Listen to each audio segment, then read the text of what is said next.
Epilogue, The New Dawn. The fall of the undead empire was not just the end of an era, it was the beginning of something entirely new. For centuries, the world had been bound in fear, its people crushed beneath the weight of an empire that refused to let go. But when the government fell, when the undead were freed, when the last of the chains were broken, the world did something no one had expected. It healed. Not all at once. Not easily. But generation by generation, the scars began to fade. 2045, the aftermath. The first few years after the fall of the government were chaotic, but not in the way many had feared. There was no mad scramble for power, no desperate attempt for one nation to seize control over another. The war had lasted too long. The people had seen too much. They had lived under an empire that had forced obedience through horror, through blood, through the walking dead themselves. And now, they wanted no masters. For the first time in centuries, the world was not ruled by a single power. Each nation stood on its own, learning to rebuild without fear, without control, without the shadow of the undead looming over them. Some regions thrived immediately. Others struggled, taking years to find their footing. But across every continent, every city, every piece of land that had once been owned by the empire, life returned. 2065, the free world. By the time 2 decades had passed, the world had begun to take its new shape. The Free States, what had once been the 13 original American colonies, had expanded, now forming a vast coalition of independent states, each governing itself, bound only by their shared history and the promise that no ruler would ever rise again to control them. Europe had fully stabilized, its people forging a new path forward, rejecting the old ways of imperialism, learning from their past. Asia had become a technological beacon, forging a new age of science, studying the remnants of what the undead empire had left behind, not to recreate it, but to understand it, to make sure it never happened again. Africa and South America had formed their own alliances, stronger than ever, refusing to fall into the shadows of foreign powers. And as for the last remnants of the undead empire's war machines, they were buried, destroyed, left to rot in the ruins of the world that had once been enslaved by them. Because the world had moved on. The undead were no more. The monsters were gone.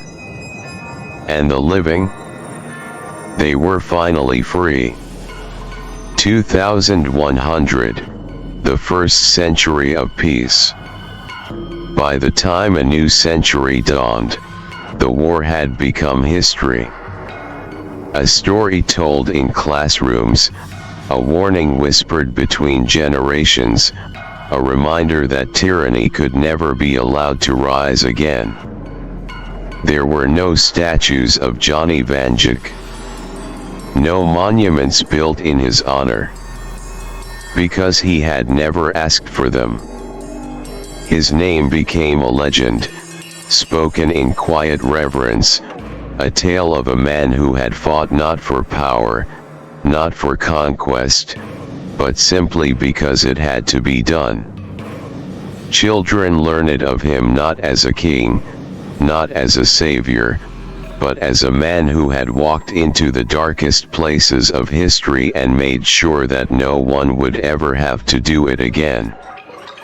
And in Lancaster County, where the first sparks of rebellion had been lit so many years ago, there stood only one thing to mark his presence. A single black hat, resting on a wooden post at the edge of an old, peaceful farm. No plaque.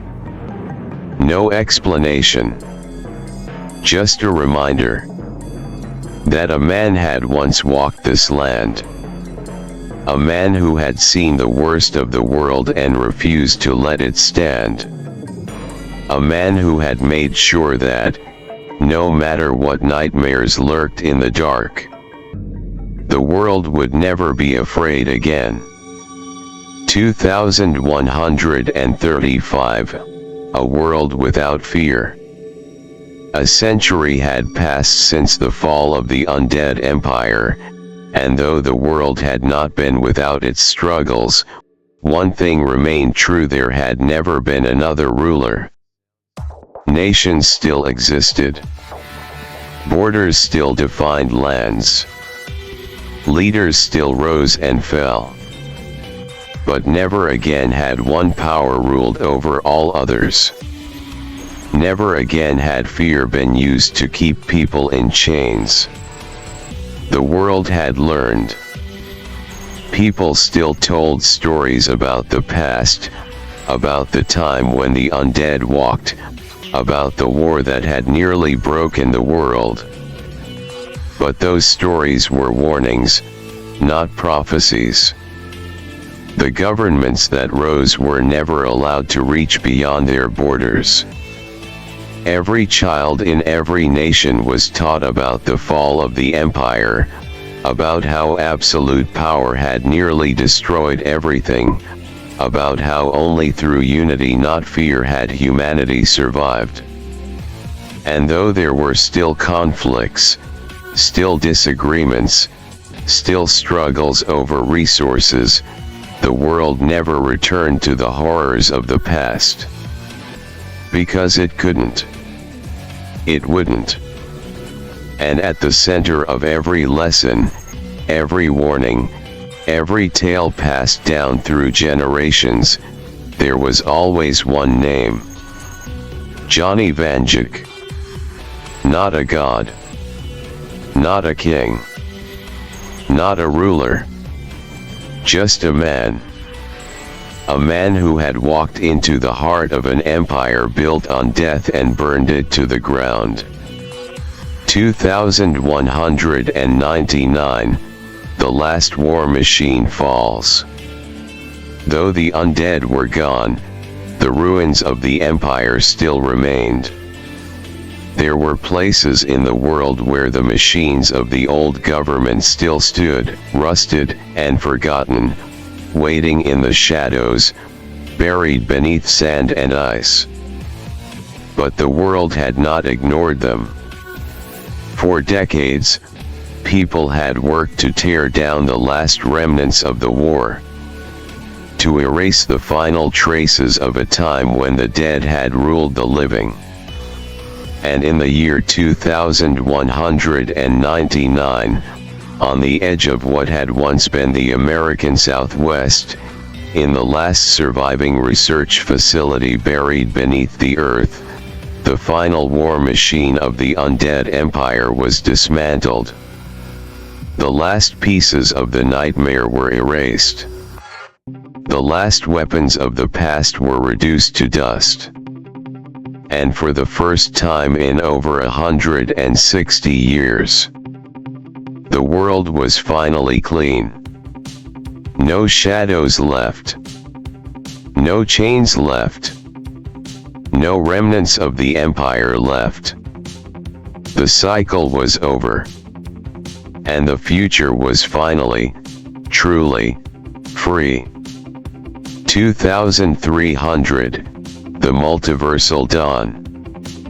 It was in the 3rd century after the fall of the undead empire that something shifted. The world had prospered, evolving beyond even the limits of what humanity had once imagined. Technology had advanced beyond the wildest dreams of the past, and though the world had remained peaceful, new discoveries had begun to surface, discoveries about the nature of time, of space, of reality itself. For centuries, people had spoken about the legend of Johnny Vanjik, about how he had been seen in multiple places at once, about how he had seemed to move beyond the limits of time and space. And though many dismissed it as folklore, there were those who had searched for the truth. And in the year 2300, they found it.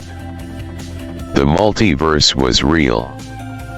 And more than that, the Vanjikis had never left.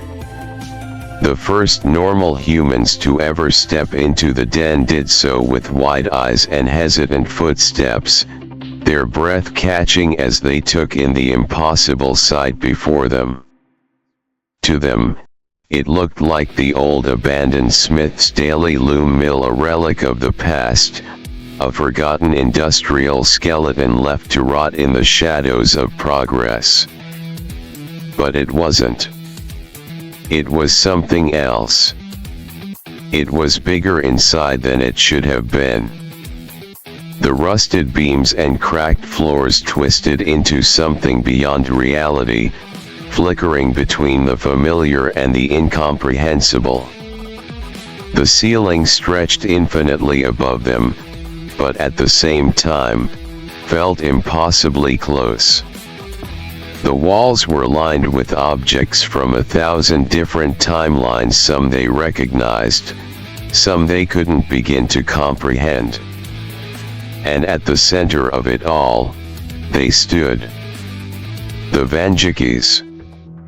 Not just one. Not just Johnny.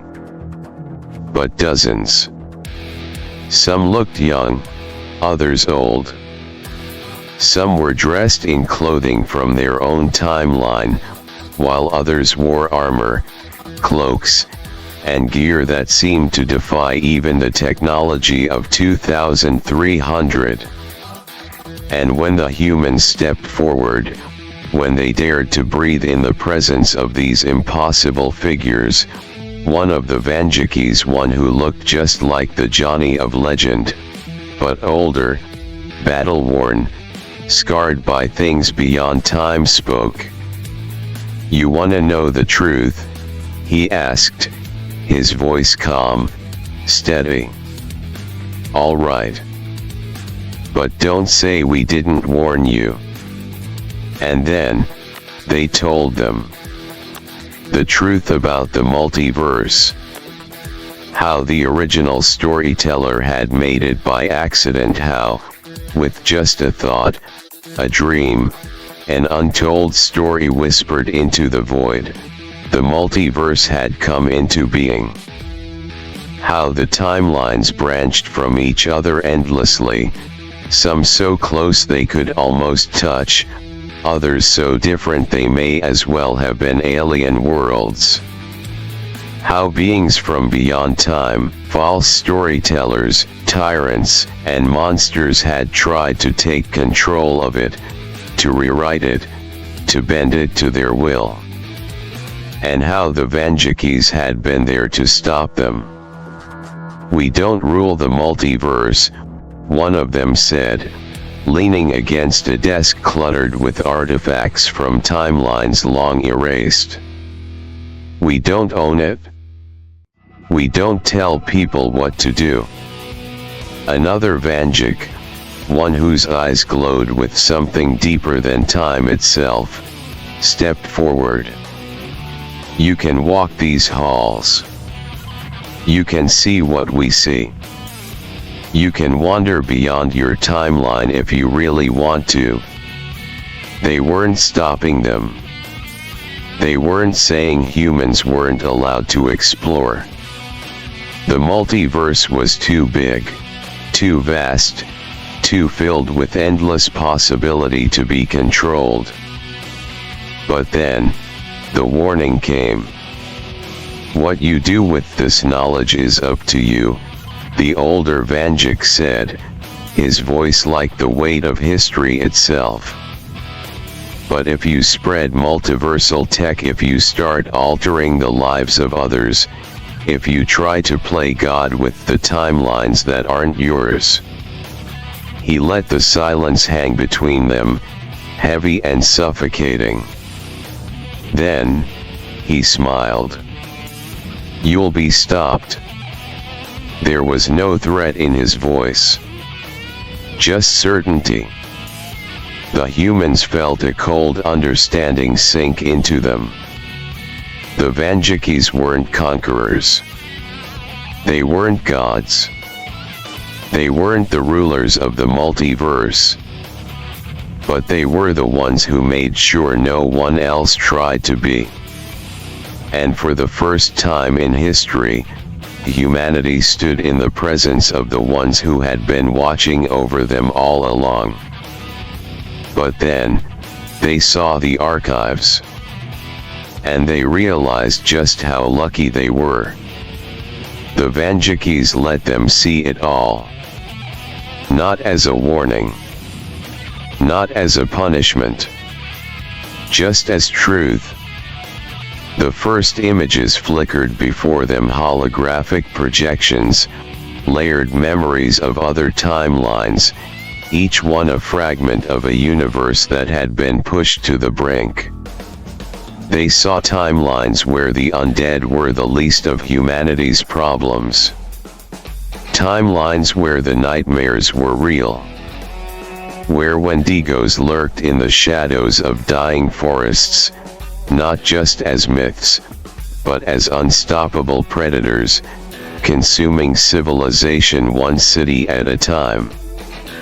Where skinwalkers learned to move beyond the wilderness, infiltrating governments, replacing world leaders, spreading chaos until no one knew who was human and who was something else wearing their skin.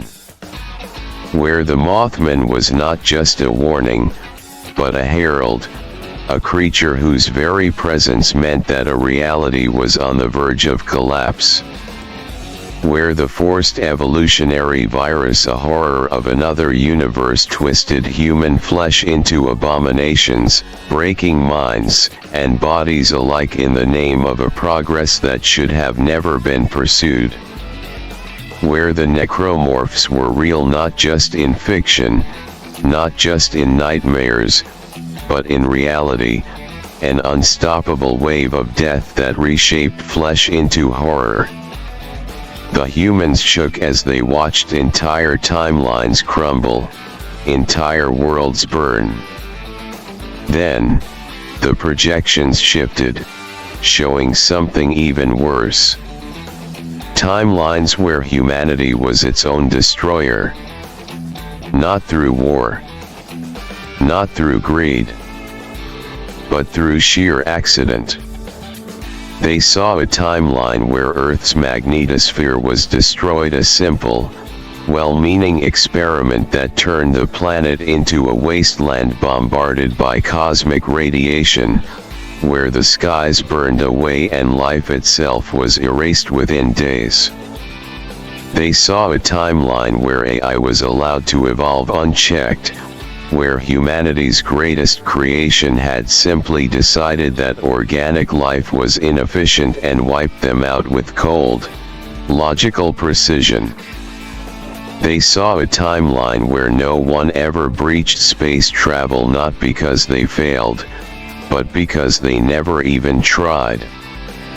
A world where humans never looked up, never pushed forward, never believed in anything beyond what was in front of them. A world that simply lingered, stagnated, and then faded away, forgotten by the multiverse. They saw timelines where there was no future at all. And for the first time in their lives, they understood. Their world had been bad. But it had survived. Others hadn't. Others had burned. Some had never even made it beyond their first steps. And the only reason the multiverse still had a future at all was because the Vanjikis had fought for it. The humans turned to look at them, the figures who had been silent this whole time, standing in the shadows, watching as they processed what they were seeing. For centuries, the people of their timeline had wondered why no one had saved them sooner. Now, they understood. Because they had been the lucky ones. Because there had been too many other nightmares to stop. Because the Vanjikis had been fighting across infinite worlds, making sure that at least some of them still had a chance. One of the humans, still shaking, finally found his voice. Why do you do this?" he asked. One of the Vanjikis, a tall one, wearing a long, dust-worn coat, his scarred face unreadable, stepped forward. "Because someone has to," he said simply. The humans couldn't argue. They just stood there, silent, as the weight of it all settled into them. They were lucky. Their world had been saved. And now, they had a choice. Move forward. Or repeat the mistakes of the past. And if they chose wrong, the Vanjikis would be waiting. The humans of that timeline had seen enough. They had looked into the abyss of the multiverse, into nightmares beyond comprehension, into versions of themselves that had failed, that had fallen, that had been erased from existence by their own ignorance or missteps. And they understood. They were lucky. Their timeline had suffered, yes. They had endured the undead empire, the war, the control, the fear. But they had survived. They had been given another chance. And they would not waste it. So they moved forward. Not just with caution, but with purpose. They took what they had learned about the multiverse, about the mistakes of others, about the horrors that had once lurked just outside their reality, and they made sure that their timeline never fell into the same traps. The new world that arose was different from any that had come before. The people understood that power could never again rest in the hands of the few. Technology advanced, but always with restraint. They would not let it consume them. They would not let it reshape them into something unnatural. They reached into space, but not recklessly. They tread carefully, knowing what lay beyond the stars in other realities, knowing that not all civilizations were meant to go beyond their world. They studied, they learned, they thrived. And they did not fear. For the first time in their history, they knew what it meant to truly live. They did not forget Johnny Vanjik. They did not forget the Vanjikis before him, the ones who had fought in the shadows, the ones who had ensured that their world had a future at all. But they did not worship them. They did not build statues, did not make them into gods or legends to be followed blindly. Because that was never the point. The Vanjikis had not fought for praise. They had fought so that people could choose their own path. And now, for the first time, the people of this world were choosing. The timeline that had once been ruled by the undead empire, that had been locked in chains, crushed under the boot of tyranny, drained of its future, was now something new, something better. And for the first time in all of recorded history, it was truly free. And as the people moved forward, as they built their new world upon the ashes of the old, as they took their first steps into the future, somewhere, in the unseen corners of reality, in the places where the Vanjikis watched but did not interfere, a single phrase was whispered across the expanse of time. This world will be all right. And the Vanjikis moved on. Because the multiverse never stopped. There were always more battles to fight. More timelines to save. More nightmares to burn away. And they would always be there. Because that is what they do. Time passed. Generations came and went, and the world kept moving forward. The people of this timeline never forgot their past, but they did not let it define them.